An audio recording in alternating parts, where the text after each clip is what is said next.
ஒரு நிமிஷம். இப்ப நான் வந்து ஒன் சைடா ஐ லவ் யூன்னு சொல்ல நான் விரும்பல. சரிங்களா? நான் ஃபர்ஸ்ட் நேசிக்கணும்.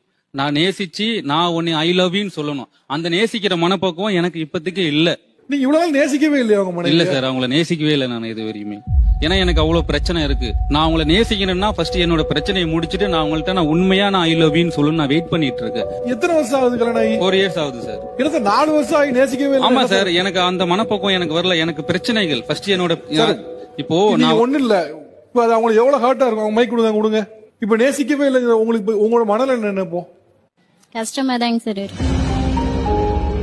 என்ன சார் இது? நீங்க 4 வருஷம் ஆச்சு நீங்க நேசிக்கவே இல்லைங்கிறீங்க. எவ்வளவு பெயின்ஃபுல்லா இருக்கும். அதான் சார் உண்மை. நான் உண்மையா தான் சார் சொல்றேன். நான் பொய் சொல்லல. உண்மையா பேசினா உங்களுக்கு அவார்ட் எல்லாம் கொடுக்க போறது இல்லைங்க. இது உங்களுக்கே ஷாக்கிங்கா இருக்கு. எனக்கு புரியுது உங்க முகத்தை பார்க்கும்போது. இன்னைக்கு தாங்க சார் ஃபர்ஸ்ட் டைம் சொல்றாங்க. முன்னால தெரியாது. முன்னால நீங்க பிரியமா இருக்கதான் நினைச்சிட்டு இருந்தீங்க. இன்னைக்கு தான் உங்களுக்கு தெரியுமா? ஆமாங்க சார். இதை நான் சொன்னது இல்ல சார். நான் இது மாதிரி வந்து அவங்களும் என்கிட்ட அதிகமா எதுவும் கேட்டது இல்ல. நானும் அவங்கள்ட்ட எதுவும் ஷேர் பண்ணது இல்ல. பின்னால இருக்க பையன் என் பையன் சார். அட்லீஸ்ட் அவங்க அந்த குழந்தைய நேசிக்கிறீங்களா சார்? அந்த குழந்தை எனக்கு ரொம்ப பிடிக்கும் சார். உங்க கஷ்டத்துக்கு நடுவுல உங்க குழந்தைய எப்படி நேசிக்க முடியுது? இல்ல சார், நான் இவங்களை நேசிக்கலன்னு நான் சொல்ல வரல. எனக்கு நீங்க பேசும்போது நான் 3 தடவை கேட்டேன், நேசிக்கிறீங்களா 4 வருஷமா நேசிக்கலன்னு சொல்லிட்டு நீங்க நேசிக்கலன்னு சொல்ல சார்